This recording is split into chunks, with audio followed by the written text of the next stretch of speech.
In the previous video, we learned about how to install the Angular 9 in our computer system. Now in this video, we are going to learn about how to create our first web application using Angular 9.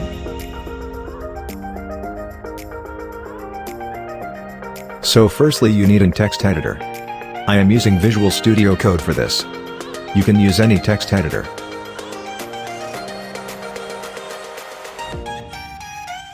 So first we have to create a folder in which we are going to create our web application.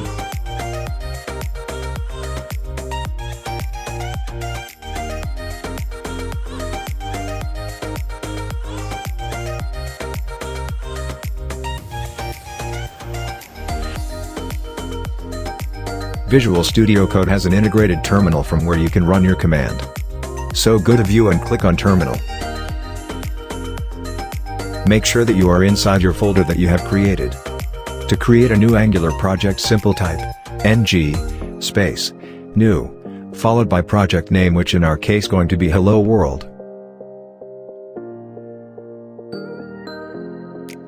Angular Router enables developers to build single-page applications with multiple views and allow navigation between these views. Type Y and hit Enter to install it. Now it will ask about the format of style sheet. Use arrow keys to select the style sheet of your choice. I am going to select CSS.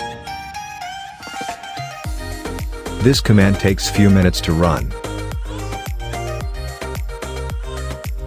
Make sure that you have connected to your internet during the entire process.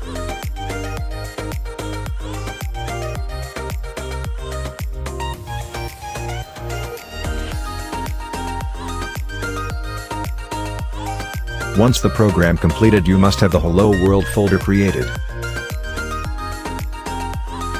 Now use cd command to navigate to your Hello World folder.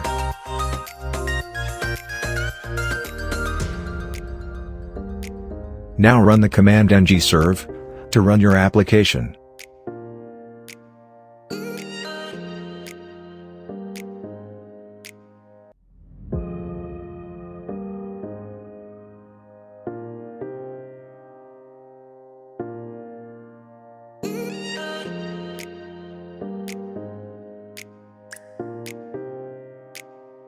Once it compiled successfully, you can go to your browser and open the URL localhost: 4200. So your very first Angular application running by executing just a couple of commands. But of course, it is important to understand the Angular architecture and how the control flows when you run an Angular application. We will cover these things in our next video. Thanks for watching. Subscribe for more such amazing contents.